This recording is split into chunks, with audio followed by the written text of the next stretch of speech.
Hey Derby World. Well, this was a surprise vehicle that I whipped together, and I failed to get a video of it when we were in the mad rush of trying to get this thing done and to an event. I don't know how, but I managed to not get hardly any video footage of this thing while it was in process or when it was done. So I'm just going to go ahead and start off with, here's the walk around of a vehicle I built to run my hometown derby out at Fulton County. It was for the half-ton truck class, the full-size truck class, and you could do a decent number of things, but it's still a fairly stock rule set. So what this is a 2006 Chevy Tahoe. It was my wife's uncle's vehicle and family's vehicle. They bought it new, drove it all the way up until last year, where it was decided it was time to be retired, and they reached out to me and said, hey, yeah, we would love for you to retire this thing for us. So we built it up into that over the course of literally a couple weeks. Unfortunately, the underbuilt side of it did show, but we still managed to pull off a 4th place out of 12 vehicles. I've definitely finished worse and spent a lot more time on something, so to be able to throw this together, be able to run in front of the hometown, it was great. Had a lot of fun, and as you just saw, the front wheel was ripped off, and that is ultimately what ended our night. It still runs, it still drives, other than the front wheel being ripped off. We'll get to some of the damage here in just a second, but yeah, again, pretty stock set of rules. Now, as far as things, you really can't get too crazy with the body, but the cage, we were allowed down bars, we were allowed kickers. So that was kind of an interesting one. So those are a couple things, as well as we're allowed a couple patch plates on each frame rail. So I went ahead and did some fix-it plates on there. But taking a look at the front here, we had a B&B Derby Parts 76 replica bumper.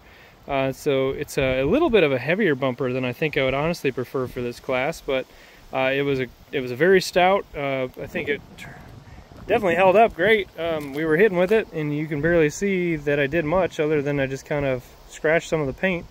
There are a few little dents in it, little dents and bruises right here and a few on the corners, but that's honestly about it. I went ahead and welded this hook on there just to make towing out easy. We had a front plate here that we picked up from 303 Fabrication with Averish. So this was an 1/8 inch thick steel plate just to be a guard against the radiator. We still left the condenser coil in there. Unfortunately, this shot to the front corner, right on a restart, the guy came in really hard and hit me right on that corner, took me out as far as the radiator goes, unfortunately, but that was about halfway through it. But we managed to still keep everything rolling and running as we needed to. So it just started to get obviously hot from that, but otherwise that was all right.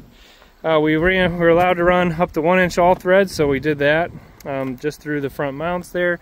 We were allowed some spacers, so I put the tallest that I could get to fit in there.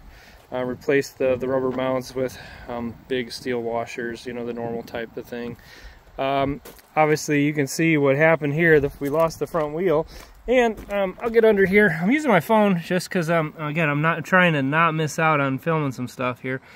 But we managed, within I think only a couple hits of each other, break both the lower and the upper ball joint. Pretty sure I broke the lower one first, and then made a couple hits trying to skate across the mud. Ended up breaking the top one, parked it right in the mud, and there we sat. So we're gonna go ahead and try to swap those out. To get this thing mobile again. I do have replacement ball joints. I may just use some bolts to get it off the trailer, and then we'll assess the damage here, because the front is still very much stout, but the back has gone a little wonky, and I'm not entirely sure exactly if it's fixable or not. Hopefully it is. Got a couple fix-it plates here. Sorry about the crude welding, we were in a really big hurry. Also got the kicker there. We're allowed to do a kicker up to the front, right where the shock tower is, basically shock mount. We were allowed to go to the middle. I just liked the way that was spaced better, so that's where we did. Engine wise, it was the stock 5.3 LS, so we left that alone. Bought some Jeffy's headers for it. and I picked up some of these, you know, thermal insulating sleeves just to help protect the wires from being melted against the headers. They seem to have worked because it was still running nice and strong. You can see we bypassed stuff like the AC compressor there and looped the coolant lines, all those normal sort of things. Hot wired the electric fans, but again, just try to condense it down as much as we can, but still keeping things stock. Now, I was battling this thing up until a few days before the Derby, trying to get the thing to even run. And what I did was I bought a new fuel filter for it. Couldn't get it to run for anything. I thought maybe there was the computer going into security mode after messaging around with a few folks.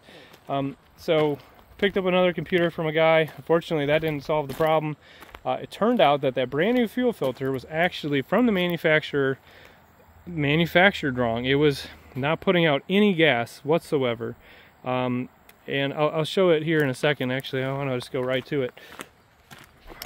Hopefully you can see it. But this fuel filter here has a return loop built into it. So the fuel comes out of the pump, goes to the filter. It then puts the pressure there. You can have a pressure line going up to the fuel injectors, and then it has a return line. You don't need to see my finger, jeez. It has a return line that comes out of the filter there and goes right to the return on the tank. So basically what it's doing is it's just circulating in this little tiny loop, just doing a circle, circle, circle, right? And then putting out the pressure up to the main line. And that prevents you from having to run a true return line back from the engine. And depending on the engine, some of them have return lines, some of them, like this one, didn't actually have it because it has a built-in loop system already. So you got to get the right filter. Well, again, I bought a brand new filter thinking I was being smart, going to start fresh. Unfortunately, it was just manufactured wrong. I picked this one up off Amazon, you know, 40 bucks, and the thing fired right up.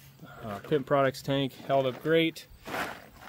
When we look inside here, normal foam on the door.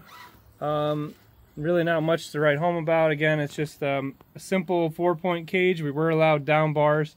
I didn't put any down bars on the front because I already had the kickers, but I did do the down bars direct to the frame behind the seat here. I've got this just covered up for the weather, but we got dual AGM batteries in the Lamont Customs battery box there. Just wanted something a little more solid. We had a switch panel here. That was definitely nice to have, to say the least, just to have ease of access. And probably one of the single best upgrades I've ever added to a Derby car was just that master cutoff switch. It just allowed me to turn off the power from the battery directly every time I shut the thing off if I wanted. So that way, if I had any electrical gremlins, which this one actually had, would cause a slow drain on the battery and cause it to go dead. So that would be a master cutoff that allowed me to switch it off. And that was on top of the normal switch box and other things. I still ran the keys for the ignition. Now the back is an interesting story. I'm kind of disappointed, honestly, and it was softer than I expected it to be. The way that I did this was I took off the stock rear bumper. I put in some 2x5 square tubing, rectangular tubing, which you can actually see right over here. Welded that to the frame just to keep the frame rails from blowing apart, and then I took a standard truck tailgate and kind of wrapped it around it. Felt pretty good about it. Had a number of comments saying, hey, that looks pretty tough, and then didn't think about doing it that particular way. And honestly, it did pack in okay, but it dropped down, and I'm a little disappointed on that. I was a little surprised. I thought some of the other things that I did in there to try to make it go up, unfortunately did not work. So we're going to reassess at this point. It really did blow that hump pretty decent as far as going forward. Did it on both sides. It's really hard to see from this view, but you kind of see it over there too. It pushed the humps forward from where they were stock. I'm not really sure again what I'm going to do here. I know at least to get it off the trailer, I'm going to pull the steel away, get it off the trailer, so bare minimum I get some parts off this thing, but I don't know. That's a little more messed up than I was originally thinking when I was leaving the Derby. So you can see how much farther forward that did move on me. But perhaps we can pull this out, lift up the frame, and at least give it one more go and see what happens. Try to nose out more, because as I said, that nose is good and stout. That thing didn't move a bit. The back end here is a totally different story. Again, I was hitting pretty decent with the back, but not hard enough, I feel like, to do that. Yeah, I know guys will probably be like, why didn't you chain? Well, there wasn't that in the rules, so I didn't go about doing that. I probably could have gotten away with it, but didn't say anything about being allowed to chain the axle in place, so I didn't. Again, it was meant to be a fairly stock set of rules, minus a few of the things they did give us, which were like the down bars and the kickers. So what's in store here, not really sure. We're gonna, at this point, my goal is to get this thing off the trailer and get it back in my shop. So I just need to get it to roll again and get the steel away from those rear wheels and see where we're at. You know, whether we hook it to a tree, get an excavator, try to really get that thing stretched out and pulled out. There's a lot of good that is still here, but again, that back end is going to need some work before I get to run that again. So more to come. I really would hate this to get one run and scrap it, because there was a decent amount of work in the short time that I did work on it. You know, I'd like to think that I've continued to get better and learned some things as I've traveled and filmed, but unfortunately, sometimes the rule set or the vehicle dictates the outcome, and in this case, it was just kind of a soft rear end. But apparently, I made it hard enough in the wrong places. So, it's just part of the Derby, live and learn. Never ran a Tahoe before, ran Suburbans. They totally handled the hits differently than this. With it being a coil sprung, the coils were gone at this point. They even welded them in the pockets, they still managed to tear out. So we're gonna get that hopefully straightened up too.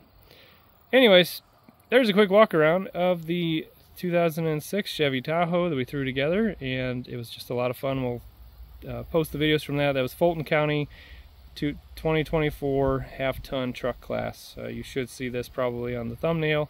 And yeah, hopefully you guys liked the run. It was fun. It was a decent little run, but we didn't quite have enough to get it down to the end because of the back end dragging a little bit was part of it, but then losing the front end was the ultimate answer there. So until the next video, we'll talk to you later, guys.